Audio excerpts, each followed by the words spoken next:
قناة كرة الأوكر من جميع أنحاء العالم.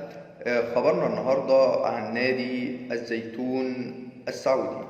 نادي الزيتون هو نادي رياضي سعودي يقع في محافظة بالقرن في سبت العلاية بالسعودية، وأنشأ عام 1395 هجريا. أما عن ألوان الذي يرتديها النادي فهو اللون الأخضر والأبيض. أما عن الملعب، ملعب سبت العلاية بالسعودية البلد السعودية، دوري الدرجة الثالثة السعودي عام 2015-2016.